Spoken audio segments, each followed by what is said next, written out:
Welcome to Scrub In, a podcast powered by Bayhealth. I'm your host, Sarah Beebe. And I'm your co-host, Tyler Cody. Step into the studio with us as we scrub in and dive deep into asking, what is your why? A conversation committed to inspiring purpose in each other. Here we offer personal and practical lessons directly from our community members that unite, grow, and empower us all.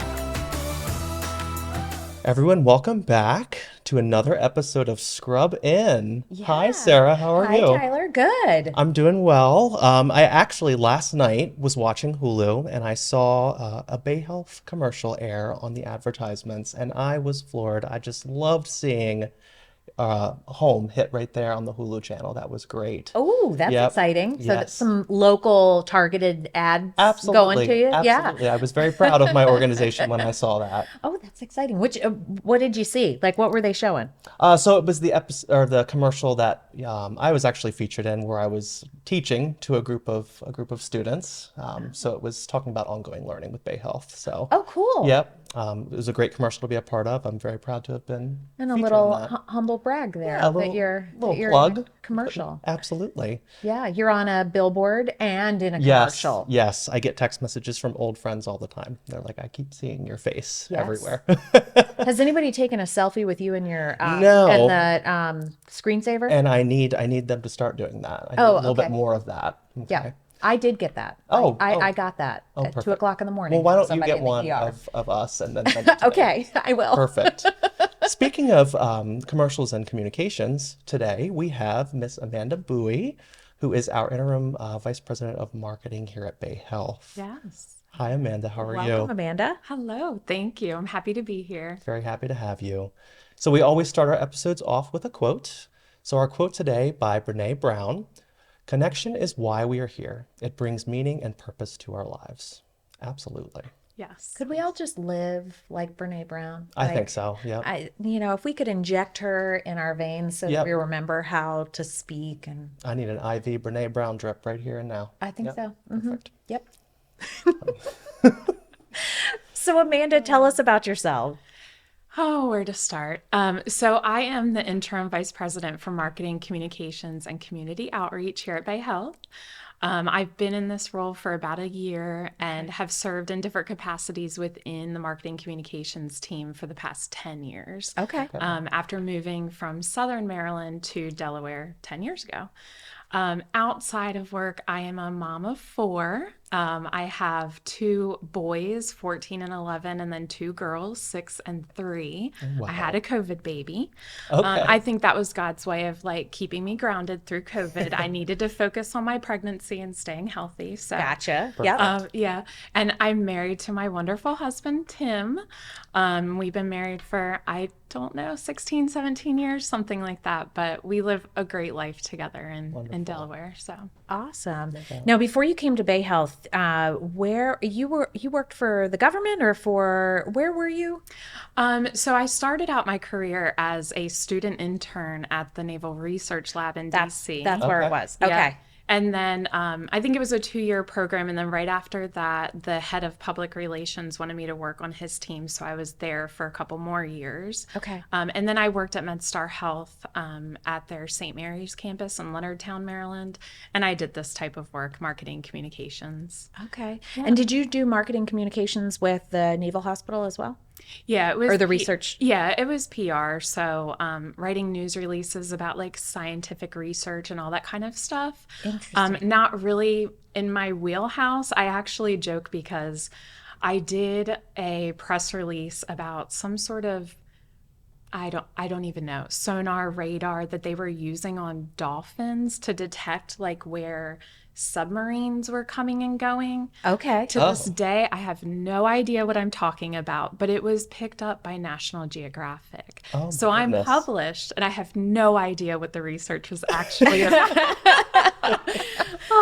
Healthcare has been a much sweeter spot for me, and being able to, tell stories of patients and things like that. So. Absolutely. And that is a little more relatable to the general population. Yes, yes. Yeah, I heard you say something about that a couple of days ago, and I was like, wait, where did you start? Yeah, So- it was. It was fascinating, Oh, I'm sure. fascinating work. And what they do, of course, for the government is just amazing. Like they were the first to make UAVs.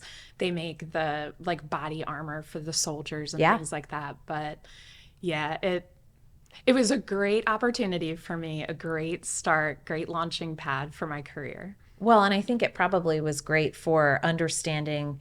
I mean, government work is very different than when you work for a private organization or a nonprofit or something like that. So getting that background and then moving into, hospital work could only help you. Yes, yes. So, yeah. Well, okay. So you work in marketing in healthcare. Tell me, what made you go in that direction? Why did you choose healthcare for marketing? Because you could have been in PR or marketing for lots of different industries, but what was it that drew you to healthcare? Yeah, great question. So, just to backtrack a little bit, when I worked at the Naval Research Lab, I was going to school to be a teacher. Okay. And I actually have my degree in secondary education. I thought I was going to be an English teacher. Okay. I also have an English degree. I have lots of degrees that, here I am. But when I left the Naval Research Lab, really the only reason I did is because I wanted to be closer to home. Okay. I had a 2-hour commute one way. I was living in Solomon's Island, commuting to DC every day. Wow. And it was 2-3 hours one way. Wow. So I was not seeing our oldest son. I mean, I would get home and my husband and son were asleep on the couch. It was just not a good work-life balance. But in that area, I mean, being able to afford housing around the DC area, you just can't, especially when you're starting out. So I just started looking for other jobs close to my home, and I ended up finding one at MedStar, and it was I believe a marketing communications specialist role. Okay. So I really got to just start telling stories about patients and how clinicians were impacting their lives, and I just fell in love with it. Yeah. And we also did internal communications as well. So really highlighting the team members, the clinicians there, just talking about the great work that they're doing, keeping them informed and educated. And I just found my passion in that. And interestingly enough, I did go back to the Naval Research Lab for like not a year, for a couple of months, because I got such a great opportunity to go back.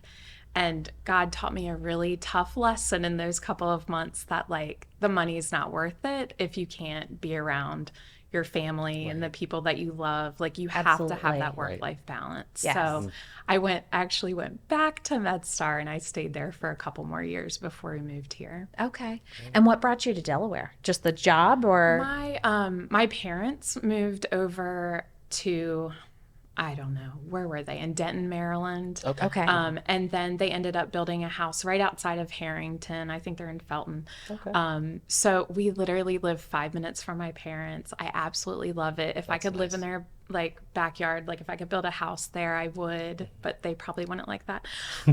They may need a little more boundary than you do. Right.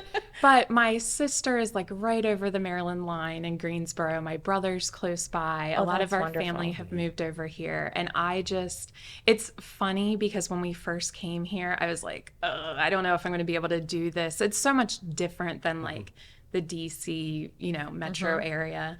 But I love like being able to raise our kids in this community. Yes. And I've found so many people that are just like family, and they just welcome you in. I just love it here. So yeah, it's a great place to raise a family in Delaware. Absolutely. Yeah. Always has been. Yeah. We spent 10 years trying to get back home to here because we knew that it was such a great place to be with kids and just the way of life is really wonderful here. Yeah. So, yeah. Yeah. I remember, when I first moved here, I would tell coworkers like, oh, I miss Maryland, or, oh, I miss the fast pace of Maryland. And now I'm like, I struggle to go back. Right. Yeah. I mean, of course, I want to go back and see my husband's family is still over there, so we like to go back and see them. But it's hard when you're used to. You become so complacent here. Yeah. Yes. Yep. Very complacent. you can see the water pretty much anywhere in the state at least once a day. I mean, how Yeah. do you how do Right. you argue with that? So Right. yeah, yeah. And so telling those patient stories and staff stories, how did that evolve for you? Like how did that passion continue to grow for you? Sorry. Um, I know, this podcast focuses so much on your why. So I really thought about that when you all sent me the questions ahead of time, like what is my why? And I think, 10 years ago, if you would have asked me, I would have probably given you a completely different answer. But Yeah. today, like having been in this role, being a mom of four, being in this community, like my why, my passion is just helping people. And I think I can drive people nuts with that, especially my children when I want to like help too much. Right. But that really, I think, is what keeps me grounded. I want to help people through the work that I do, whether it's through the communications role. I'm informing people about health options. I'm informing people about the great clinicians that we have, whether it's through the marketing work, like Tyler talked about with the commercial. That's the fun stuff, like Yes. creating billboards and taking photos and doing the ads and all that kind of stuff. But again, Right. you're informing people so they Right. can make decisions. And then with the community outreach part of the work that we're doing, it's just another avenue for me as an extension of the team to be able to help more people. Yeah. So, Yeah, I think it may be hard for people to picture that, like, if you're in marketing, a lot of times people think about marketing some sort of product or a business of some sort. And when you're in marketing for healthcare, you're marketing the stories of the patients and the successes and how we're going to Right. improve our community and our patients. And so I would imagine there's quite a bit of fulfillment in that you wouldn't necessarily find in some other areas of communications and marketing. yeah, I tell this story quite often when people ask me about my why as well. When I worked at MedStar, that's when they started doing the free lung screenings for lung cancer. Oh, sure. Yeah. And I wrote a story about it. We had a magazine, a community magazine that would go out. And there was a gentleman who got a lung screening and he ended up having stage 4 lung cancer. But because he got that screening, he was able to get treatments that he needed. It prolonged his life a little bit. And he actually came to me, like came in my office to thank me for writing the article. Wow. And that's the connection, Yeah. right? Yes, That's an absolutely. awesome moment. That's why I think people would be amazed how intense healthcare marketing and communications is. I mean, the amount of stuff that just comes at you and you have to decipher, okay, what is the story we're going to tell? How are we going to tell it? That kind of stuff. But I just met a doctor last week, 2 weeks ago, Dr. Mahendaraj. Oh, Oh, yeah. yes. Yeah, he's a double fellowship trained surgeon. And he just did the first robotic Whipple procedure in the state of Delaware. So potentially curing pancreatic cancer for one of his patients. Yeah. And I mean, that's the kind of stuff that it's like, I want to get that story out. I want people to know about that, because if that helps one more person, if it helps 5 more people, like that's what I'm committed to. Like that's what I'm passionate about. What a Absolutely. milestone to happen right here at Bayhealth. Yes. Yeah, I didn't realize that he held that milestone. So Oh, yes, he does. that's awesome. Yeah, I work with him in the Sim Center periodically when we're doing robotic training and things like that. And so, oh, that's so exciting. It feels exciting to know Yeah. somebody who does that. Oh, absolutely. He also, just a plug for Dr. Mahendaraj, did the first robotic liver resection in the state Wow. of Delaware a few weeks ago as Okay. well. Hearing Yeah. a lot of firsts. Yeah. Yeah. He's What's bringing next? big things to Delaware and to Bayhealth patients. So. Yes. Oh, that's awesome. And he's newer in his career too, so he's got a lot of time to continue to have firsts, which is so awesome. Yeah, and that, I mean, one of the things that we have to focus so much on is helping people find access to care. I Yes. mean, Yes. across all of Delaware, across the nation, really, there's a lack of access to care, especially when it comes to primary care physicians, but helping inform people about the new clinicians that we're onboarding, Right. I feel like almost every week to Bayhealth. So just a plug, if you're local to Bayhealth, you can always go on bayhealth.org, our Find a Doc section, and you can find a clinician close to you. Yeah. So Great. Well, and I will say we've worked really hard on making sure that we have at least a few clinicians in each area that some of our local organizations don't always have. And so, like when I'm looking for a clinician for my dad who requires a lot of acute care,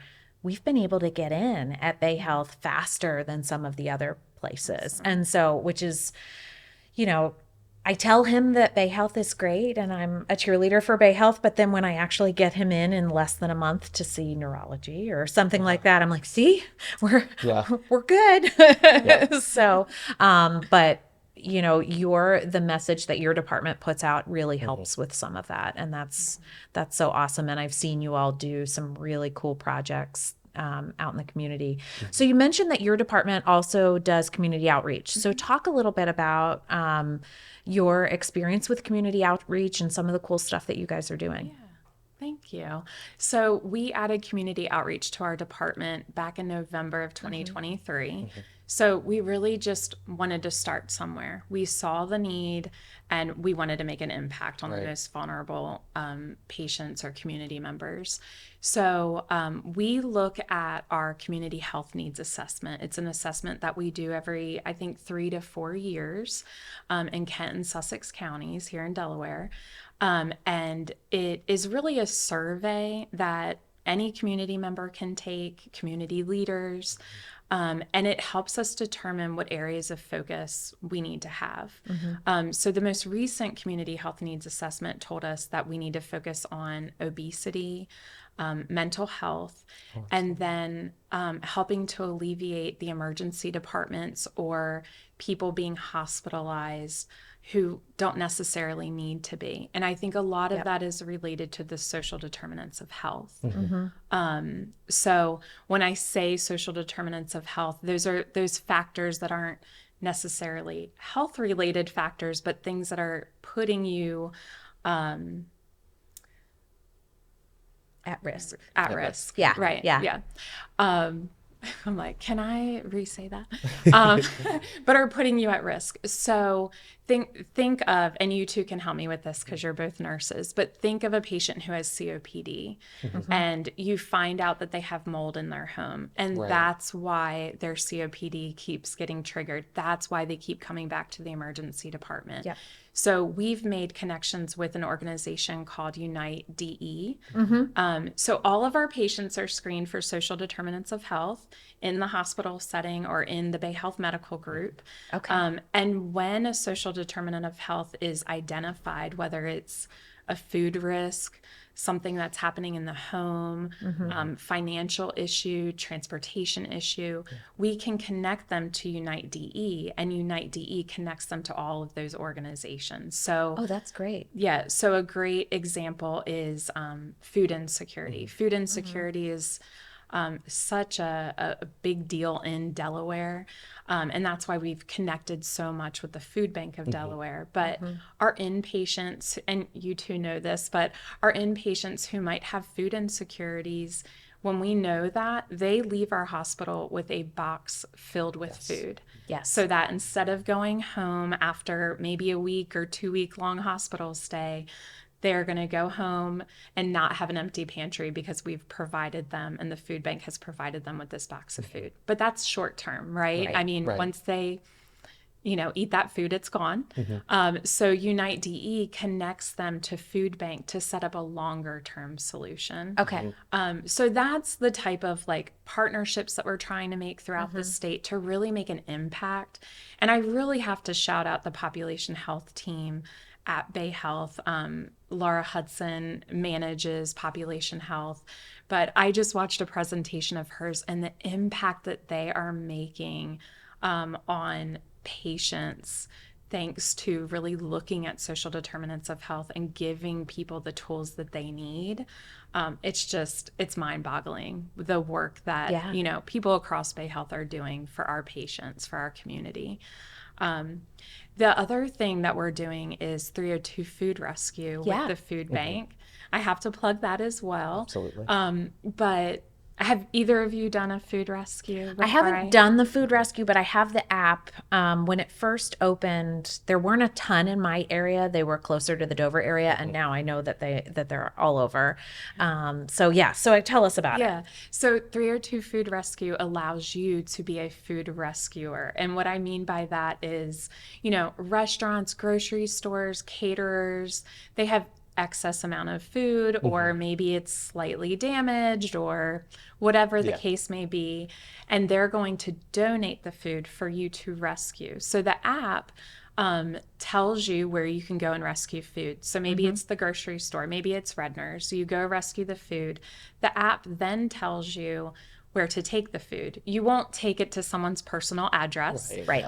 You'll take it to either the food bank or another food pantry, but the app does all of the work for you. And you just take your personal vehicle, you pick food up, you drop it off. It might take all of 30 minutes, and you've helped feed multiple families. That's so cool. So That it's is something great. that you can do, on your commute to and from work. And the app, you can find it on Google Play or on your app store. It's called 302 Food Rescue Crew. And you can put in your zip code, so it'll tell you exactly where to rescue the food. So everybody can make an individual contribution that way. Yes. That's Yeah. perfect. Yeah. Well, and it's great for people that are either aren't able to donate or aren't able Right. to, are really busy and maybe can't get out to get, a whole bunch of cans to take somewhere or something like that. If they've got a few minutes to be able to go pick something up and drive it, maybe they're already heading that way or something like that, which is so wonderful and such an innovative project and collaboration between us and the food bank. It was so exciting when that was released last year. So yeah. And speaking of first, we were the first in the nation to do a statewide food rescue program. wow. Yeah. That is so cool. Yeah. Wow. Bayhealth is doing big things. We're on the map. I know. We're committed. That's right. Yeah, let's plug our marketing phrase. Yes. Well, is there any other cool, innovative projects that your department is working on? Oh goodness. Well, there's some things that I can't talk about yet. Okay. We do have an opportunity to partner with a new, not a new organization, but an organization that would be a new partner for us. Oh, awesome. And they focus on athletes and helping athletes with different intellectual disabilities. Okay. So we're very close to penning that deal with them. But really, again, the focus is so many of their athletes, 75% of them are overweight or obese. So again, that aligns with our social determinants of health work. And our community health needs assessment work. So we're just always looking for opportunities and ways to partner with people within our community. Because I never want people to think that Bayhealth is just there when you need us. I want them to see us embedded in the community, because our commitment is, I know the tagline, our commitment runs deep, but it truly does. Sure. We have a community outreach committee that's made up of probably 40 some people from across the organization. And these people are volunteering their time to go and be at community events on the weekends and weeknights. And it's because they're committed. They have such a passion for it. So it's a beautiful thing to see. Yeah. Well, and to be perfectly honest, when marketing partnered with Population Health and took over community outreach and things like that, I thought, no, why is marketing doing that? But hearing your stories about, getting that message out and connecting, our community with social determinants of health and all the pieces that go into that, I really think it's really cool to see our marketing team be so embedded in that population health, community health, message, whereas some hospitals it would be completely siloed. And I just think that you guys can get that word out better than how, because those of us that are in the clinical roles, that's not our expertise. Right.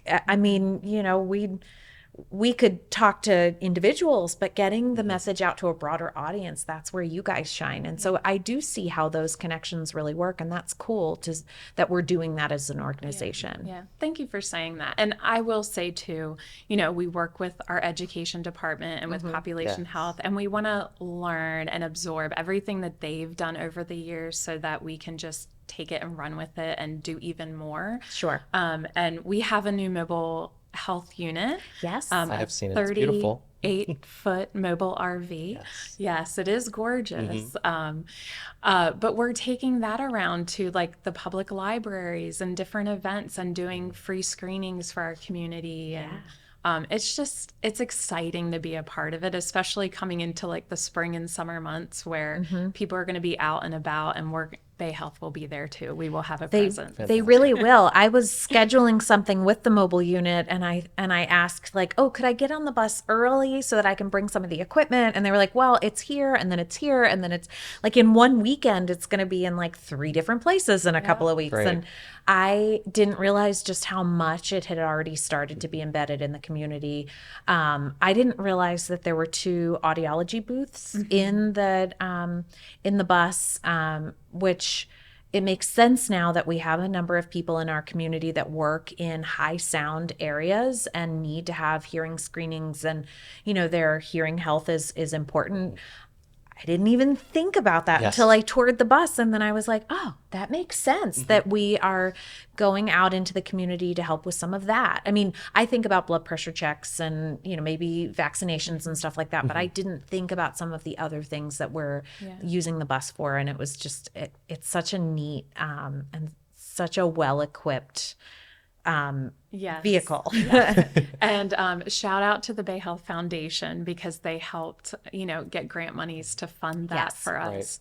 And we share the unit with occupational health. So they do a lot of that work during the week, going to companies, keeping those employees healthy and safe. Yeah. But actually, we've sort of outgrown the mobile unit already. I could believe that. Yes. We're putting a proposal together to ask for more grant money to potentially get another mobile unit. Maybe not one of this size and magnitude, Sure. Yeah. but something that we could easily take to the local library and do what we need to do in terms of screening. Yeah. Yeah. I was surprised. And again, so surprised that it was already out and about in so many different places, because, we stay in the hospital for the most part. And so we don't see it out in the community during the week. So that is really awesome. Well, yeah. Well, we're getting really close to the end of our time. Is there anything else you want to chat about? Anything else that's going on that you want to talk about? This might be like a complete left turn, but one of the things that you all had asked me ahead of scheduling the podcast was just, what have I learned over the course of like the last year being in this role? So I just wanted to talk about that a little bit. And it really is like my Brene Brown moment of like hyping other people up, because I think I needed that a year ago. But one of the things that I've learned just personally and professionally is like, as much as I want to be all things to all people, I can't if I'm not focused on myself and my own health, whether it's my emotional, mental, physical health. So over the last like 6 months, I've lost over 40 pounds. Wow. Congratulations. Thank That's you. awesome. And it's like embarrassing to share that, but I just want to tell people who are out there that like have a full-time job, who are juggling having multiple Right. children, even whatever, even if you're not juggling having kids, that you have to focus on yourself in order to show up and be your best self for other people. And I love getting outside with my kids, so you can find creative ways to focus on your health. And I have found over the years that like being outdoors helps me so much with my emotional and mental health. My dad and I take long walks through the Killens Pond State Park. Yeah. They have a great trail system there. do. It's right in the middle of our home, so we can just go right there together. And I like to think that I like beat my children up on the basketball court at my parents' house, but truly it's really me and my body aching. And but I think that I'm out there, Right. Really, really killing the game. Hey, we're not there, so we're going to believe you. Yeah, we'll believe you. You're in marketing. Set a good story for it. Yeah. Every time I go up to make a certain shot, my son is like, "Oh, there's your signature move," and every time he just knocks the ball right out of my hand. But I keep trying over and over again. Yep. And the other thing that I wanted to say that I've learned in this season of my life is that you just have to have confidence in your abilities. I know before we started the podcast, I was like, I'm really nervous about this. And one of the things that I really had to work on was overcoming a fear of public speaking. And now I actually thrive on public speaking. I love getting in front of like our leader forum and talking about the work that we're doing. I get a lot of energy out of that. And my next learning moment is really for anybody, but you probably have a cheerleader in your life, whether it's, your partner, your child, your best friend. For me, it's my husband and my executive assistant.